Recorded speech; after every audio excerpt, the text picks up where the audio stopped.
This is Dungeon Not Included, the actual play podcast for the adventurous listener. You are listening to our game of Vampire the Masquerade from White Wolf Publishing. Frank is your storyteller. Alex plays Merryweather Quackenbush. Brennan plays Lex Deluxe. And Red plays Charlie Clark. Our theme music is by Seamus Ronan.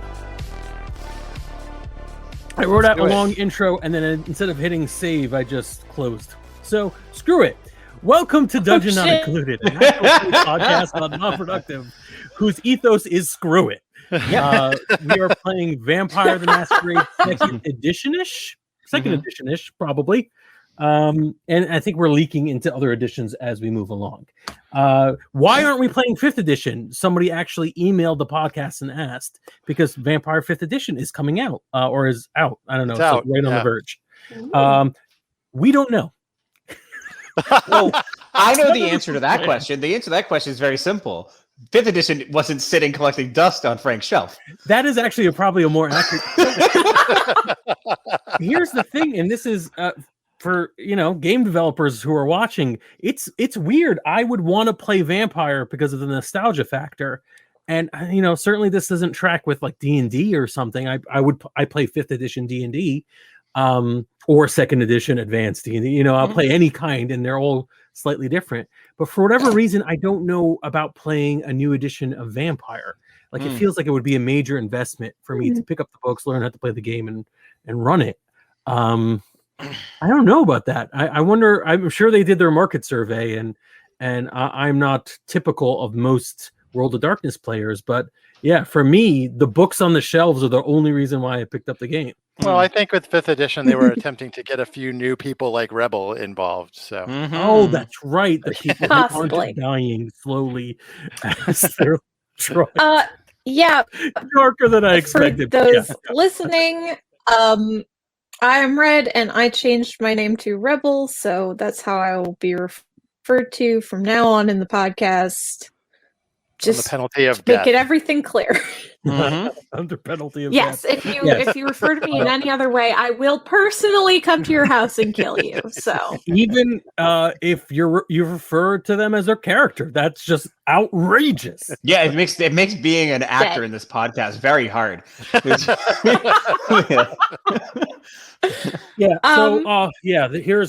my little hint. This is the same book that I showed you before with the terrible art, and maybe only Brennan will understand this. What? Oh, all right. For our this is the worst thing you could possibly do in a podcast. Yeah, do you want to give? Yeah, exactly. Yeah. All right. There, we may actually do a little editing. It'll still be an actual play podcast, but we'll cut out those two. Cut out the visual jokes that Frank is throwing in here. Yeah. So. We are just a quick recap. We are in the 90s, and we are in Las Vegas, and we are playing a coterie of vampires that have to deal with a mystery that seems to be about a victim who is a John Doe who was killed in the most stereotypical vampire way. All blood drained from him, weird runes carved into his body and painted on the wall. Just really like amateur hour stuff. But unfortunately, it's what you have to deal with. I think when we last left off, Charlie was visiting the police station to get information and instead discovered that there's kind of like a leak that there was a kind of a gruesome grave robbing incident at the morgue, which the players are responsible for, of course. That's correct. Some of the players are responsible for it. Not all of the players are responsible for it. I'd almost say that Merryweather was ultra responsible, since you're the one who sent them to go do this. I don't know. Did I? I don't remember that. I remember it as Brennan getting a whole being told, "Hey, you need the eyeballs of a corpse," and them taking it upon themselves to go get them. Fair. That's fair. I think it is fair. At that time I had I'll totally take responsibility. I had a wonderful dinner date during that arc with a male stripper. So like that was my bit during that. True. All right. So yes, Charlie is there, but there's no fingers are pointing at Charlie at this point at all. So we can pick it up from there. What do you want to do? A decent amount of police presence. It's the police station. And there are a few reporters lingering about with 90s era camera tech. So I believe, if I'm remembering correctly, I was here to steal evidence from the evidence locker, or at least look at it, which I would not otherwise be able to do. Does anybody remember what I was coming here to look at? I believe, well, we know that a whole bunch of everything that was in the room when the person was killed was taken into evidence. And I believe the way we were doing this was that I was going to have made a phone call to Officer McCormick to tell him that a private investigator was coming to meet with them to discuss the situation that you had been hired. So, so you should. I don't remember if I was there with you. I don't think I was, but I think we have facilitated that Officer McCormick should be meeting with you, and then you're going to try and find a way to get into the evidence to actually find out real information about this guy, because we don't know anything about him other than he had a Bible that was written in all different weird ways, that there was a lot of blood in his bathtub, and that there were occult people. Or people making it look like a cult had attacked them. Those are like the big things that we checked off the boxes last time, if I remember correctly. I believe Lex in the vision also saw a few things that suggested this person was a vampire hunter. Yes, the weapons and there was a stake or something in there, and that there's the people we've got. I believe Lex figured out that the group of people who had, or maybe it was Charlie when they investigated the crime scene, but it was a bunch of people who all had very similar shoes, right? The footprints were all the same, had done it. The only thing that I found in the whole thing was a Bible that was written up, that had like notes in it. I think that was the extent of all of my attempts at investigating, and then you guys did way better than I. Well, I smelled blood in the you rolled tub. You also rolled a 2 on your investigation, 2 successes. Oh yeah, That's not anything to sneeze at. I know Merriweather was feeling very insecure about it, though. Yes, he was. So I think I remember closing scene last time was them being like, the morgue was robbed, da da da, and Charlie being like, whatever, and then walking into the police station.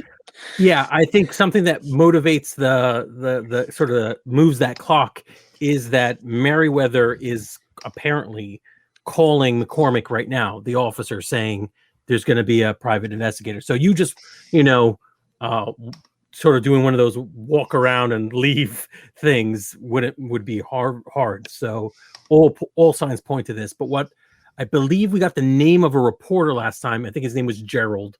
I don't know if you were pressing them for any more information, or you just got what you were looking for, that there was something creepy happening in the morgue. And then... Yeah, I mean, I'm pretty sure I know what they mean. Like a corpse got their eyeballs stolen. It's not hard to figure out that they're talking about us. But at the now same that I time, recall, Charlie... I think you did get literally that it was a corpse defiled with its eyes popped out, as opposed to just something's weird going on. Yeah, so it's you. All right, so you're going right in. No problem. Let's see.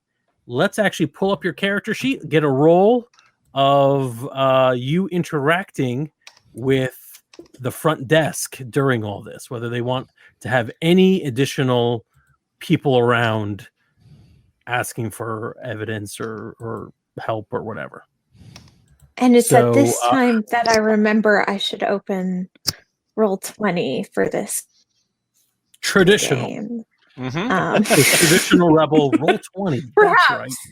That's right. Just maybe. We're only 12 minutes. Sorry, in. it's loading. Like it's. Yeah, so this seems like it would be a We are not. manipulation. We are like. Well, it says live 12 minutes and 32 seconds in the corner here. So What does live really Yeah, mean? but we That's also true. all got here early, so it's it's a more like little bit 15 less minutes? than 12 minutes. you said we got here early, so it's been like 15, Yeah, 16 no, minutes. a lot. We got This is here early. Great We started material. the stream early, so it's a little bit less than 12 minutes. Okay. Mhm. Someone clearly Like- is playing Ace Attorney. Objection! It happened before Christmas, which means that it wasn't Christmas. Yeah. Oh, the attorney memes. That's a real line from the game. That's a very important piece of evidence. Is that it was before Christmas. Before What do you want me to roll? You should roll if you. So the goal is you're lying about being a private investigator and getting in there, right? So Right. you are manipulation. It could be intimidation, but that's risky in a police station. Can I throw in there and you can tell me what you think? Because maybe I'm learning to play the game right, or maybe I'm totally wrong. Mhm. When they get when Rebel does this roll, can they add a bonus for their law? No. Okay, really. I'm doing this wrong then. Never mind. They I could- was.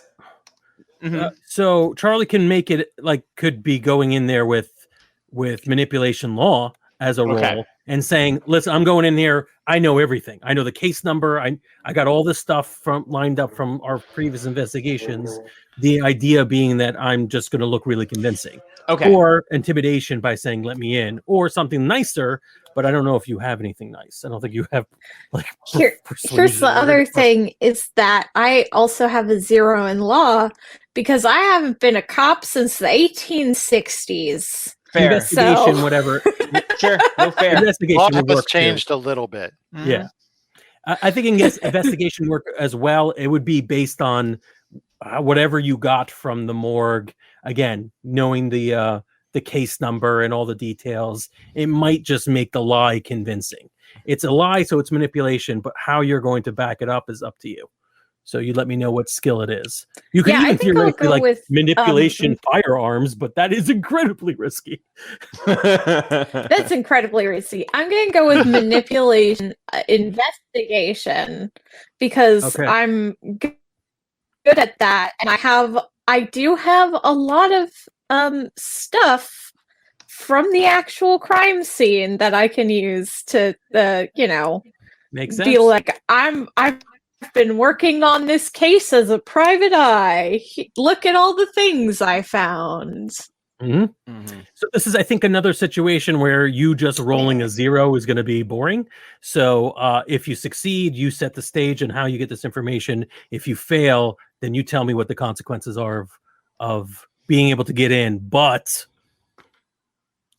Mhm. and it's difficulty 6 and that whole thing. Yeah, I'm rolling my dice pool. 1 success. Okay, so yeah, you could set the stage. You just know what you're talking about, right? I assume. Yeah, I basically walk in and I'm like, I'm a private investigator. I am looking into the exsanguination case, Yeah, I need to know the case number. We don't have exsanguination case written in the book. So the guy at the desk is like, I don't have that written down. What's the case number? Who's the detective in charge? Yeah, I assume because of I did this with investigation, I have those handy and I offer them to him. So you partial success. I think you do have the case number, maybe not the detective in charge. Right. So it's like a kind of a mumble thing, and Mhm. looks like they are the officer at the desk doesn't seem happy to be helping, but Mhm. isn't like no alarms have gone off in his head or anything. Like, wait here, I have to have somebody who sign you off if you don't know the actual officer.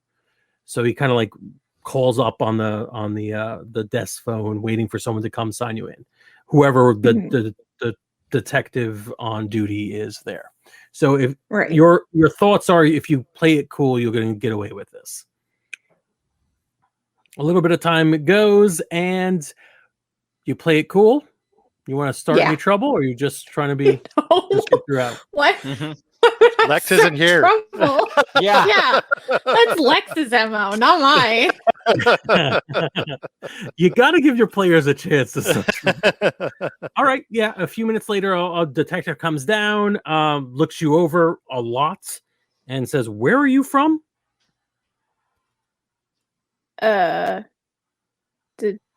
Reno. Okay, that explains a lot. Licks the pen, signs you in, and you're in. We'll say that this, because it was a partial success with 1 success, 3 is a complete success, 1 is partial, and then it's gradation. We'll say that, and it's up to you. It seems as if taking something out of here, unless it's incredibly small, would be risky. But it's up to you. Whatever you want to do. Yeah, And you're in the I evidence think, room. They give you the box or whatever is for this particular case. right. I think I'll just go through it. If I want to palm something, we'll cross that bridge when we come to it. Exactly. Okay. But yeah. Yeah.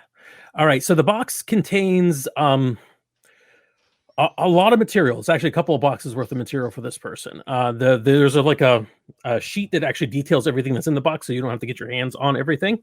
And it details all the clothing he's wearing. Most of it is not custom made, but labelless, as if like they had been. Someone is intentionally trying to remove any trace of where they came from. But sloppily. Like one is clearly a Levi's jeans, but the Levi's thing has been ripped off, and et cetera, et cetera. So a whole mess of clothing that was taken from the hotel room, no identifying papers whatsoever, no license, nothing. In the sheet, it's a copy from what would be in the morgue. It says that the victim's fingerprints were burned off many years ago. They had been healed back. So this is presumed to be intentional. Several teeth were also pulled many years ago, and have healed back, possibly also as a way to avoid identification. So he's listed officially as a John Doe. Other than that, the big exclamation mark is all the weapons he had. Many of them were in the hotel room, and many more were in his on his body. More on his body than that were in the hotel room. And they ranged. There were semi-automatic weapons, small arms, many different kinds of swords and knives, most of them tinted with silver, which you would know means nothing for a vampire. Right. You've heard that it means something for werewolves. You used to think maybe back in the day, it's up to you if you did, but like it's a common rumor that silver would kill vampires. It's just not true. And stakes, plenty of stakes, which are in the description in the logbook as sharpened wooden instruments, not specifically referred to as stakes. There is a small knife in there that matches the thing you've cobbled together as maybe the instrument used to cut him. It's a very thin blade. It could pass as a scalpel. It may be small enough to palm. There's a chance. That's all I could say. But and again, it looks a lot like the what could have caused the injuries on his body. Okay. Yeah, I'll try to palm that just so that I can analyze it, see if it's the actual Sure. knife. Okay. All right. This takes maybe 15 minutes or so to go through the entire log, as long as you're not actually also looking at the weapons. Most of the weapons would, especially the ones like the firearms, would be locked behind a further gate. But the knives and stuff are in the box, and they're all tagged, but the record seems to be accurate. Okay. Yeah, so I'll try to palm the knife. Okay. Yeah, you feel like you're successful. I mean, it doesn't seem like there's any obvious. No one's looking at you. Okay. We don't need to roll for that.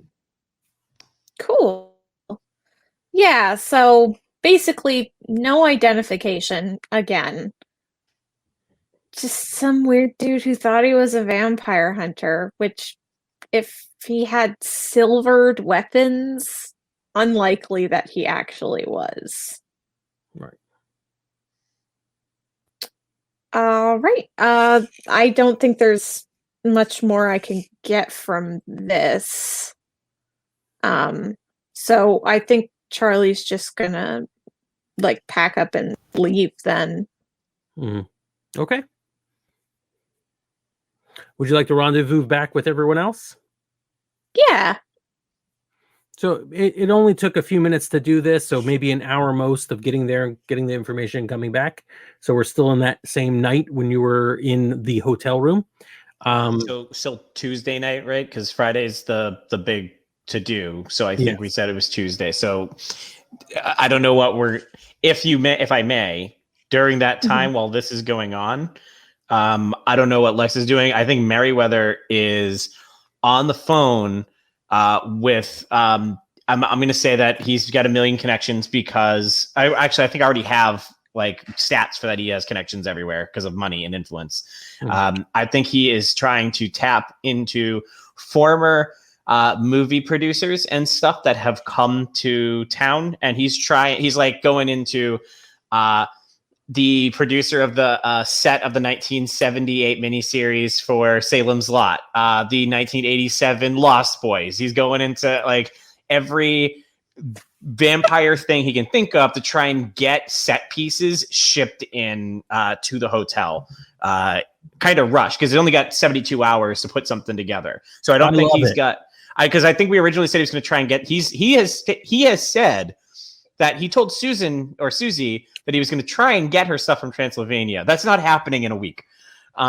So I think he's getting shitty set stuff from all over Hollywood. Campy, the campier the better. Yeah. Oh yeah. And as like his initial thought was like, we're going to make this look like, a Boris Karloff, like one of these old, like great horror movies, but he's getting more and more of like the 80s modern vampire stuff is starting to come in more. Or a mix. Yeah, like, or a good mix. Yeah.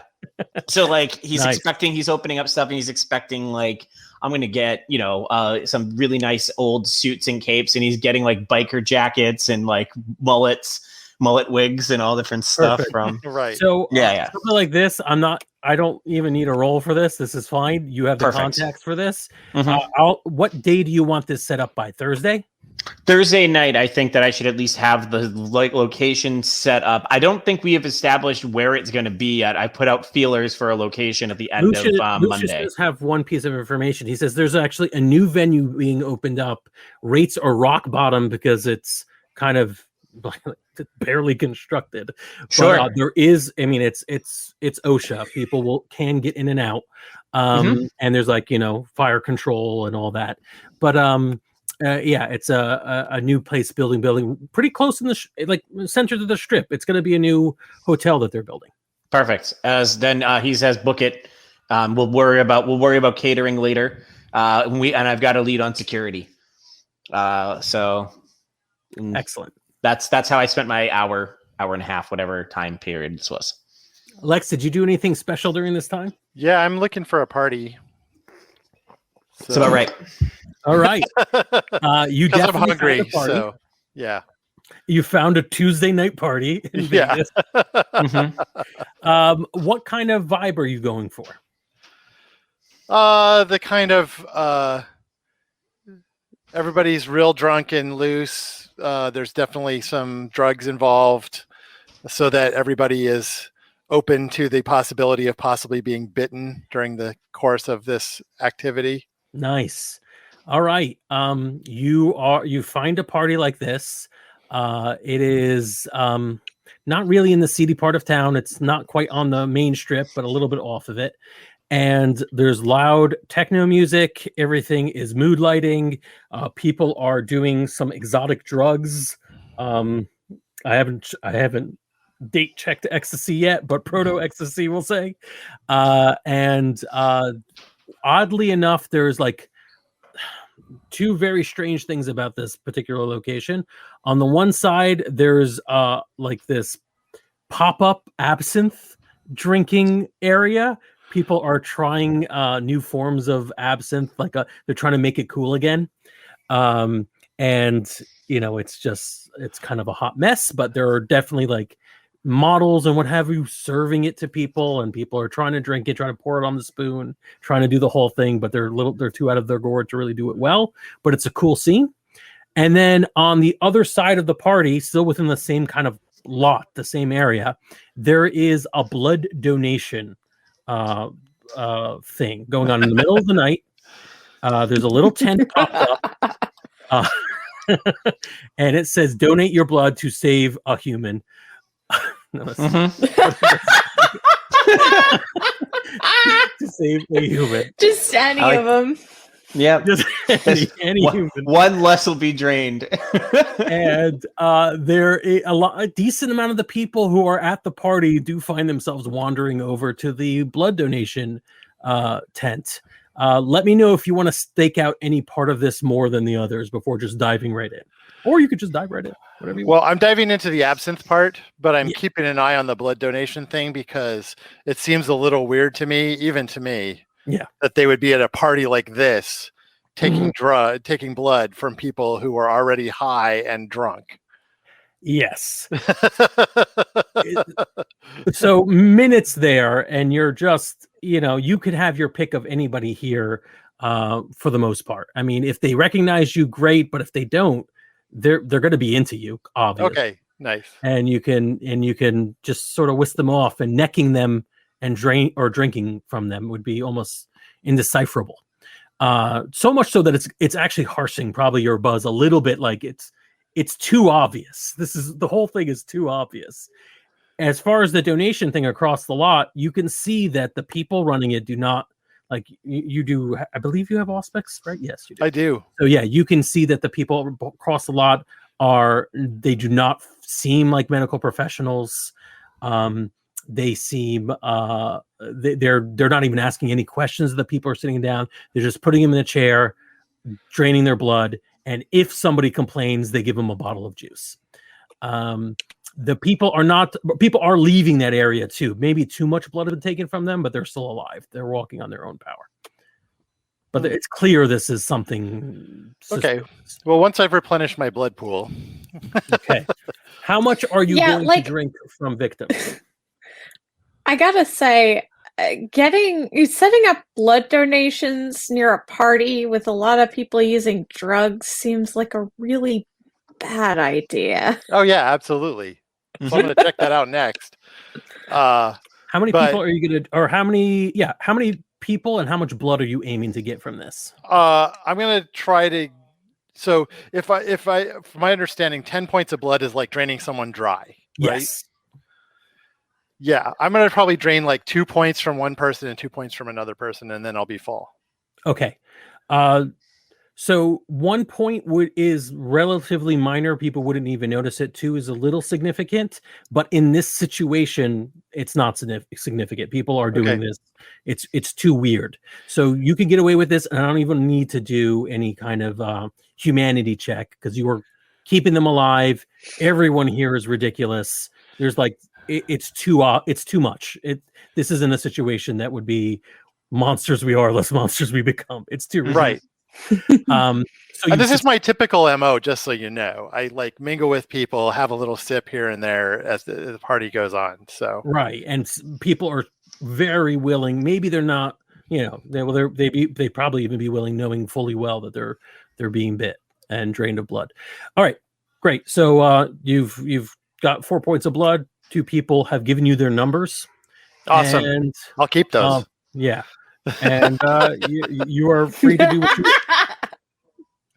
Okay. So I'm going to drift over to the blood donation section and sort of check out these people who are doing it.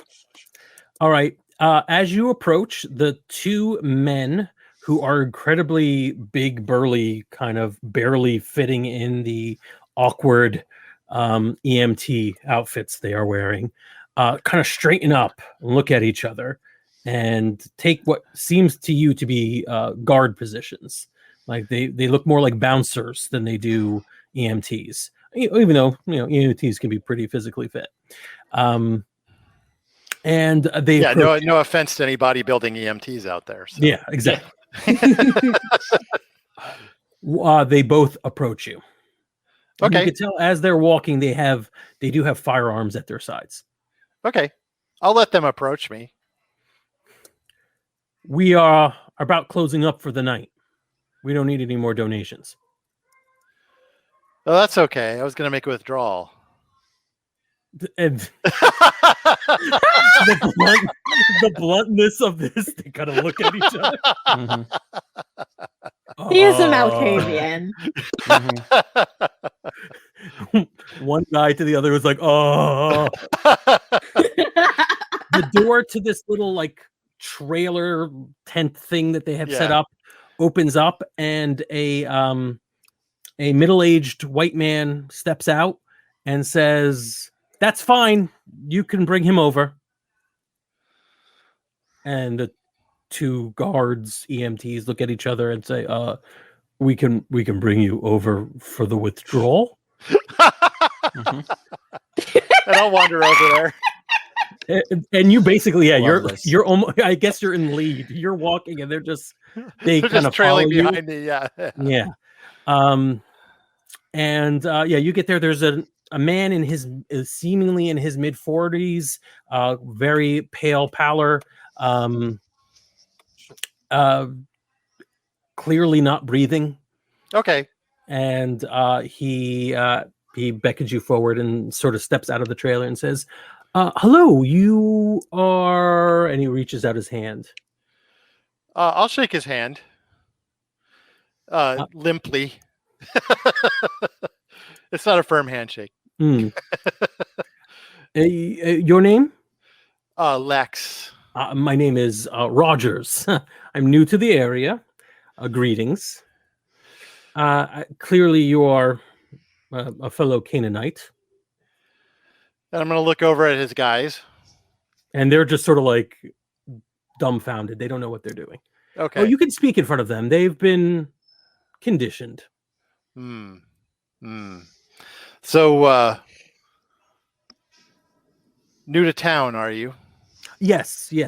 I understand that there's procedures, but when in Vegas, it's That's like fair. winning Rome, but because of the decadence, it doesn't matter. Yes, we are. I am new in town. All right. So what I'm going to try to do is engage him in a conversation that I'm going to steer around towards the murder. Okay. And I'm going to try and get him to let slip anything that he knows about it. Okay. So is that a manipulation? That would be a manipulation. I don't know if it's not quite etiquette. What are you thinking? Subterfuge? Oh, subterfuge would be perfect. Yes. Okay. I'm actually good at this. You know what? Screw this.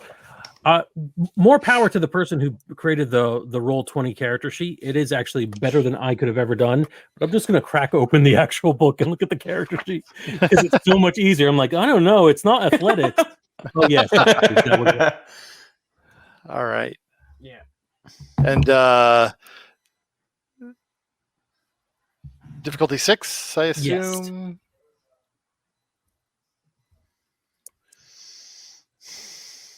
Oh, that's a pretty good roll. That looks like 3. 3 successes. Nice. All right. So you're as smooth as you want to be, or as blunt as you want to be. How do you want to handle this? I'm being relatively smooth with this guy. I'm kind of flirting with him and going through the just sort of an introduction. I'm trying to make it clear that I don't give a shit that he's stealing blood from people in the town. Okay, cool. He seems a little relieved that you are of looser moral fiber, is I think the language he probably uses. I'll give you this. So his deal is he does not seem like he knows much or cares much about the Camarilla. He thinks he's being subtle.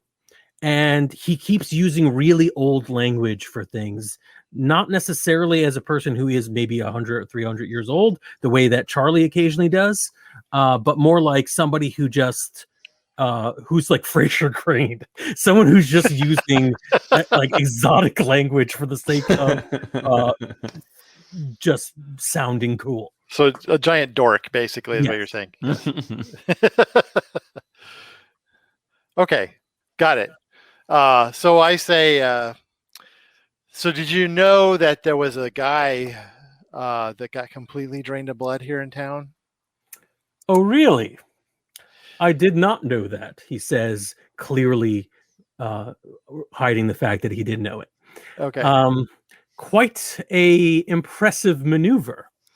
Not so impressive because, the mortals are like sniffing around now. Well, which is always, a little bit uncomfortable. I understand that, but I think it may be a good idea to keep the mortals slightly afraid for their own good and for ours. See, I think the mystery and the darkness that is core to our curse must be refreshed every few years, or else humans may just think we're some sort of STD they can cure. No. I think a little terror is good. You don't think that the cops will start looking for us?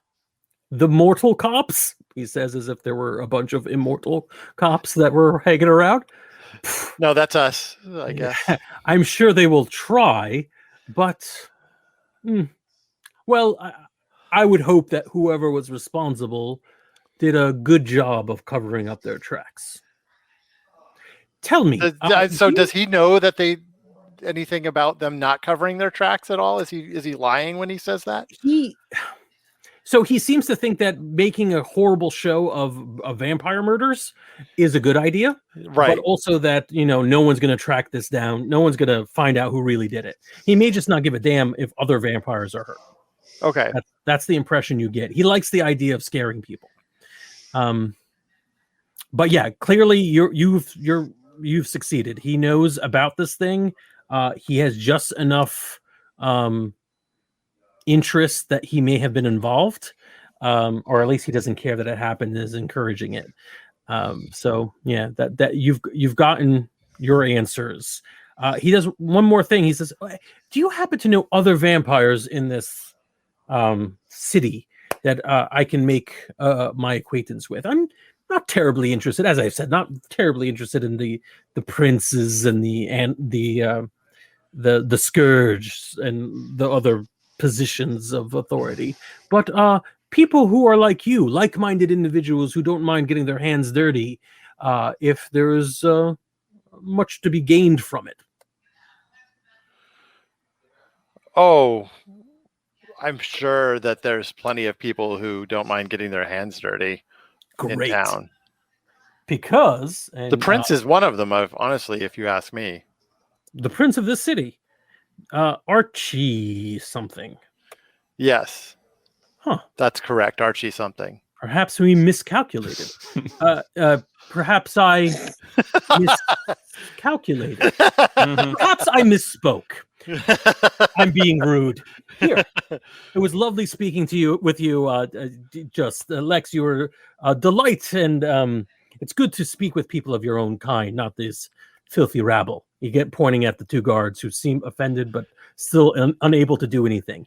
He produces a bottle of absinthe, the one that they're serving on the other side of the lot, and says, "Here's a gift from me to you. Oh, don't worry, it isn't absinthe. It's in fact vitae. I will take it, absinthe because of all the people drinking it." And I say, "Oh, yes, very good. Yes, it is very good. Fresh." But, yes, I mean, I think mostly from that man, a little bit from her over there. So very fresh. Please share with your friends, and perhaps we can. For the third time in this night, you are handed a business card. Although this is an official calling card, a little bigger with fancy writing and everything. He hands it to you. and it's Sir Reginald Rogers. Sir Reginald mhm. Rogers. And Love it. the hotel he is currently staying in. All right. So I will I'll put my hand on his shoulder familiarly and say, I'm sure we'll see you around. Oh, I would count on it. Yes. Yeah, yes.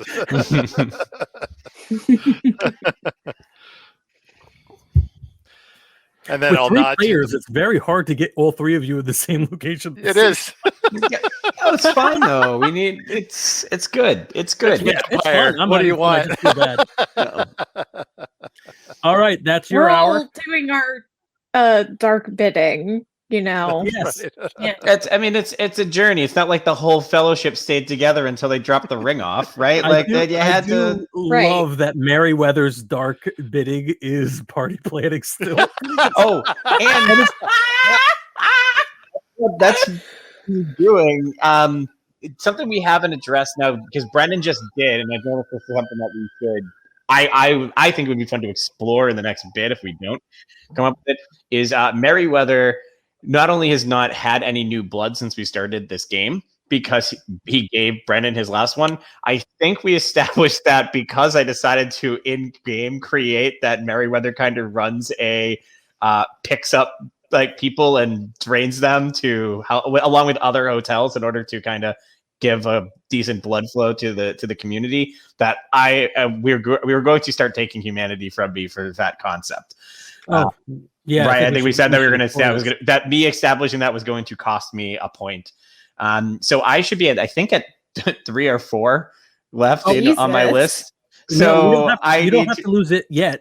So the mechanics go basically that you've established something in the story that makes you slip, right? This is a bad thing. I have a full blood pool, but my humanity path is in the middle, and I didn't know if that's something that I'm going to lose humanity for creating that or not. So what will happen is we'll have a scene in the fiction that shows how bad this is, and then you lose humanity. Okay. Right? All right, cool. And then how do I gain? And do I gain that it's something similar to this for the most part, that most of the blood that's gathered ends up being relatively humane, or you're ignorant of it, or just like in any piece of fiction, we haven't established yet that this is draining on you. And when that time comes, how do I gain humanity back? Is that by spending blood points to pop it back? Playing. Oh, the role play. Oh, okay. Yeah. That's easy enough. Keep accomplishing perfect good things that make you a good person. Yeah. Sure. Yeah. No. Okay. That's actually the preferred method. I would much rather get some more RP in here than just be like, oh, I spent blood. Now I'm a good person again. I drained a human and now I'm a good person. I killed a person, drained them dry. Humanity. Now I'm back. Now I'm that guy. Yeah. That would be awesome if you took on the personality of that guy. Maybe fifth edition would do that. I ate a guy until I became him. He was a good guy. He was a good He was a really good dude. Now I'm a much better person. I drained Mr. Rogers and now I'm the best. So there's a game.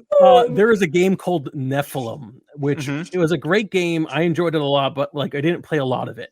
And you played like supernatural creatures that kept getting reincarnated into humans. And it was one of those games like Traveler where you could take months just in character creation, every epoch, what your character was doing.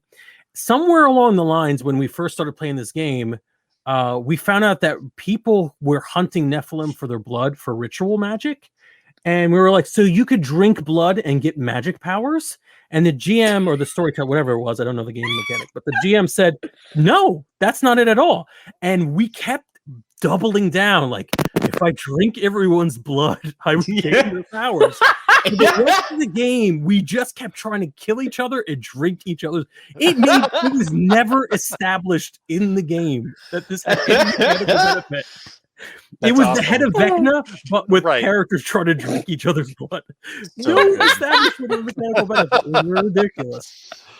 But yes, find Mr. Rogers and drain him dry, and maybe that'll give you back your humanity. I'm not going to confirm or deny. I think the act of draining Mr. Rogers dry makes you lose humanity. Yes. I think Probably, it does. but I you think it never know. does. Maybe when you get to that last drop, it like cycles back up, and you're like, you know what? This was a mistake. Yeah. You put on his sweater and then you're like, oh, okay. You know, you lace up the shoes together. You're like, you're putting through the whole thing and you're like, okay, yeah, no, I'm good Now again. you get it. No, the Yeah. zipper goes up and down, and then you're Yeah, like, yeah. that's not what happens. Yep. Oh, terrible. Terrible. All right. So enough time has passed by. Everybody's got their part of the pie set up. We can meet up again at the craps table or whatever and talk about what you want to do next. Well, Charlie, you've been really good about setting us. Each of these times you've picked a different game. Where are we this time? No, I think craps is good. We haven't done craps works. yet. Perfect. We haven't played craps. I think this is once again a situation where the camera cuts in and you're just trying to teach Merriweather, who has no idea what he's doing, how to play, because that's yeah.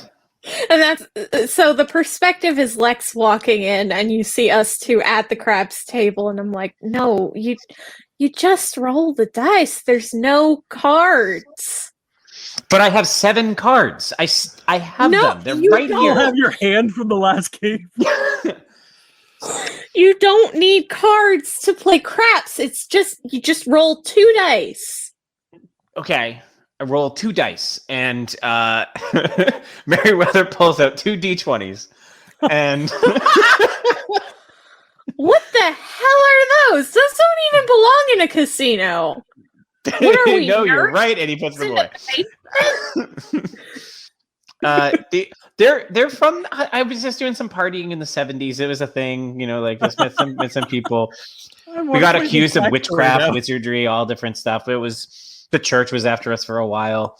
Did you Whatever. Ever It was a whole thing. Alex, you can't. Did you ever see that movie? You cannot establish that without us yes-anding it. We need to know more. Oh, that the Satanic Panic absolutely existed in this universe? Yeah. That Merriweather was involved. Oh yeah, Merriweather and Gygax go way back. Like they were. Yeah. Yes. Oh god. Merriweather invented Thaco. Like that was that's gonna drain some. That's why he was only at 5 to start. So yeah.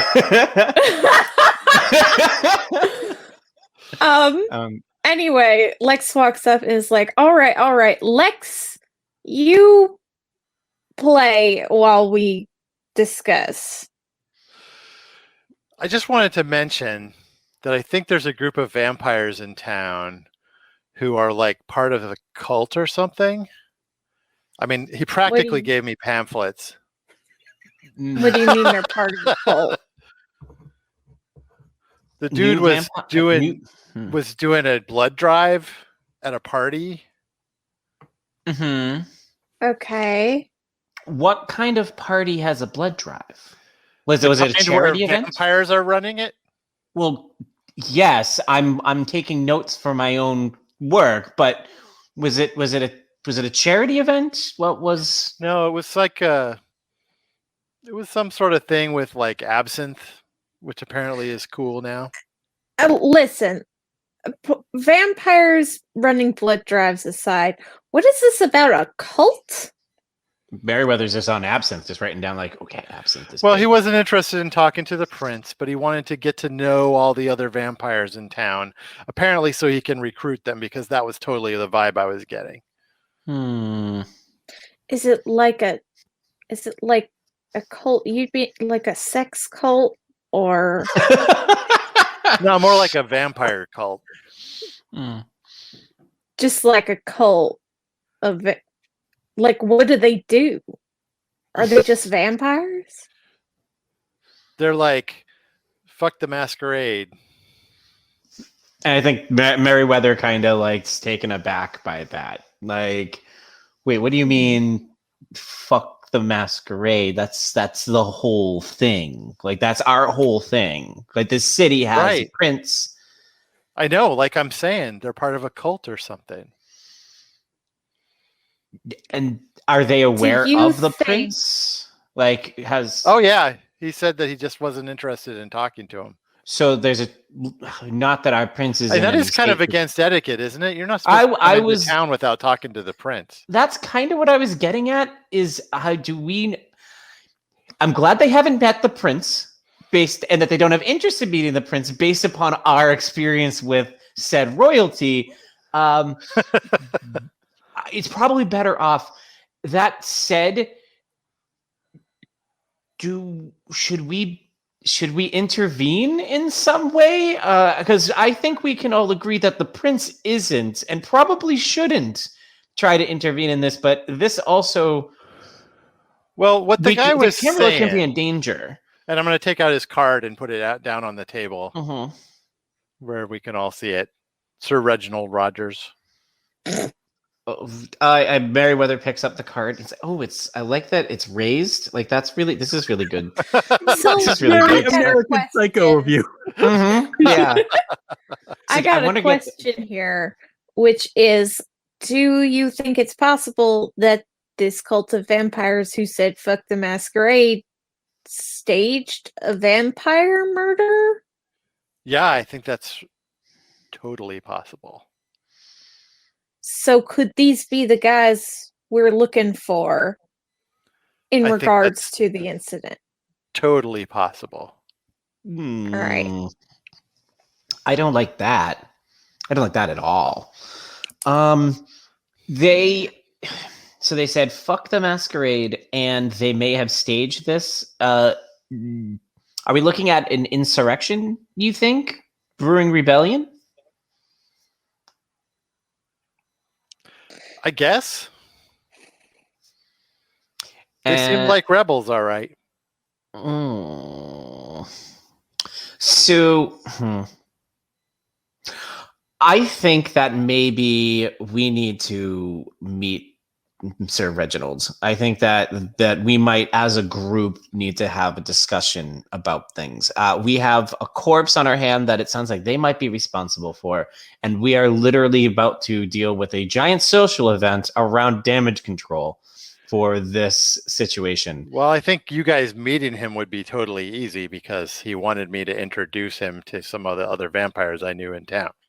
Great. Now, we just make sure. What kind of muscle are we looking at dealing with? He had a couple of goons.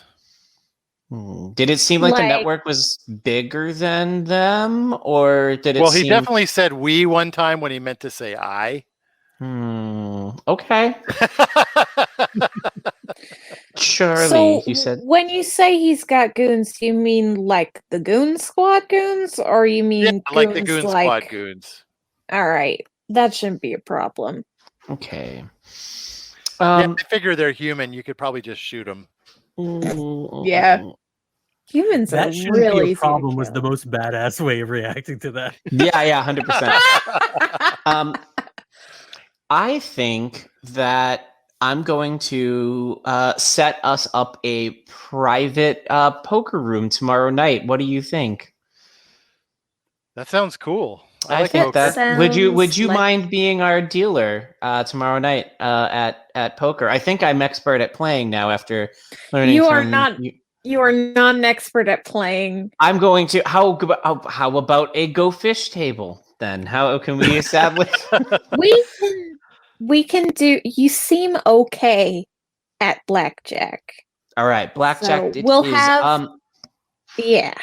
We'll do all right, so Meriwether's going to flag down the nearest cigarette girl that he recognizes, and he's going to just note to Lucius that says, us this time, this place set up a blackjack room for tomorrow night, and actually, if you all don't mind, he's going to hand off the card and say, contact this number, invite this person, these people, get them here. As you're planning that and you're about to hand off the card, you notice that the address on the card looks very familiar. It is in fact the same new location just being built that you got for a song to host your party. Okay, so it is these guys have money. The Grand Luxor. The Luxor, a brand new pyramid shaped casino that the city approved and it's in the final stages of being built. And right.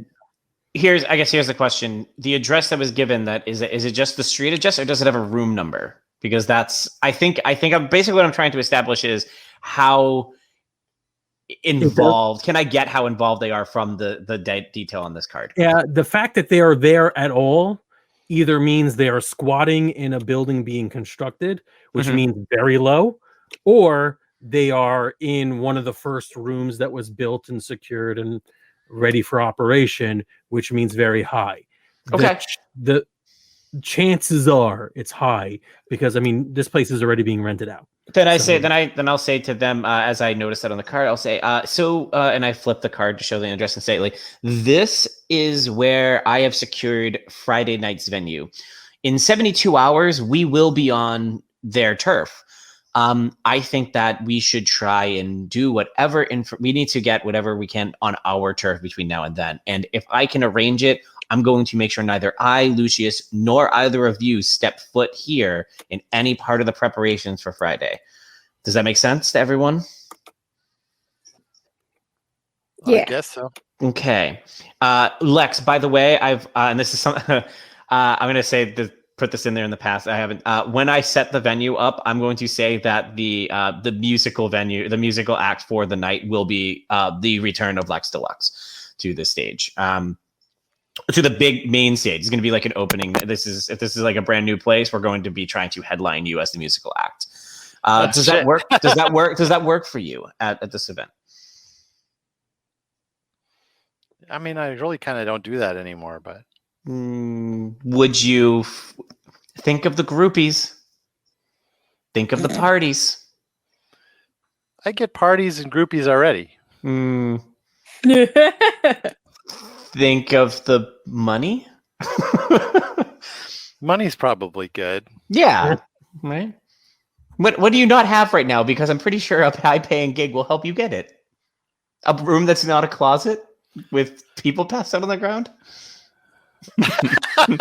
Lex is very comfortable everywhere I go. So yeah, that's true. So, Alex, clarify to me: did you tell the venue that Lex Deluxe was? I think I've told this to Lucius that when I gave Lucius the plans of what he's doing, I think that I had put down that Lex Deluxe is going to be the performer. Okay. Because and I'm going to. I know I didn't establish this before. I probably should have, but I didn't really. When we first started going into this party planning thing, I didn't know how involved Alex Tully, was going to feel like I needed to get in this process. So I'm going to say when I sent out the original venue requests, where I had Lucius basically say, like, he sent out a mass fax that said, like, you owe me for the thing with the time with the guy and whatever. I think in there was like, we need venues, we need bouncers, we need X, Y, or Z, just fishing for whatever he can get on short notice. And in there was, we don't need entertainment.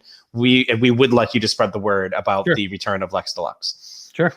So there's a very good chance, just using probability here, if these vampires are in that hotel that's being constructed, their foot has to probably be in the door. The hotel is currently soliciting new business and accepted a business about a vampire party from someone who may or may not be a known vampire to other vampires. And they met Lex Deluxe tonight and also heard about Lex Deluxe, the musical act, coming to perform at this vampire party. All right. So this is, It's yes. All figures are pointing in one direction. Great. We've given you plenty to play with. Excellent. All right, that makes about an hour for us. Any questions or anything else people want to ask before we log off? Any things that we want to? Do we actually want to pick up next week? Maybe the next day or something? Or I think while we're doing that, we can pick up at the poker table. At the poker table. That works with Sir Roderick. Oh, we can yeah. Why don't we like first, unless anyone objects, like first 6 minutes of whatever is just 2 minutes each of what we did between that night and the poker game, and just cover because I've got 72 hours to plan a party. I need to get that out of the way. Okay. Yes.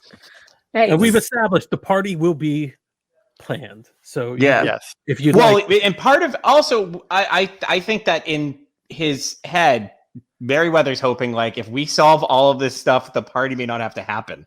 But he needs to, on the off chance that we don't, we need to. You're having me headline the party is going to happen. oh I'm yes, telling you that right now. I can't wait for there's no need to have this party anyways. And then Merryweather's like, but I kind of want to now. Yeah, right. Heather looks like I'm already on stage. Yeah.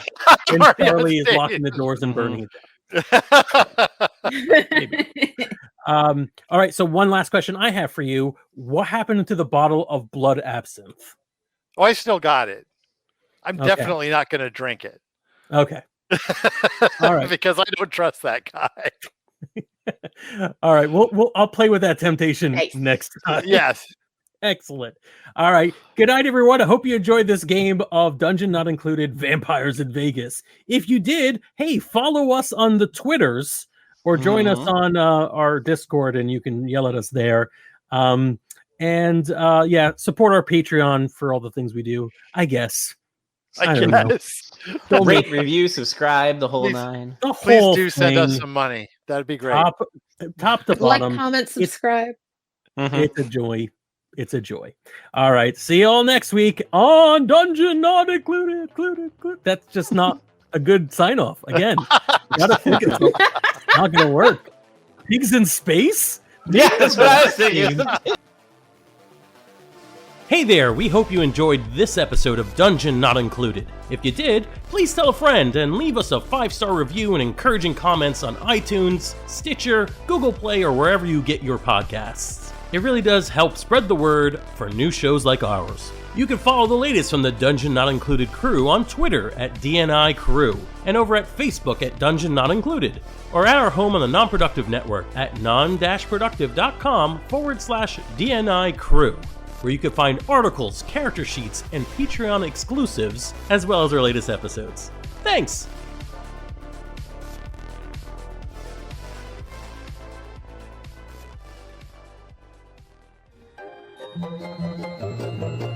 This has been a non-productive media presentation. Executive producer Frank Hablawi. This program and many others like it on the Non-Productive Network is distributed under a Creative Commons Attribution Non-Commercial No Derivatives license. Please share it, but ask before trying to change it or sell it. For more information, visit non-productive.com.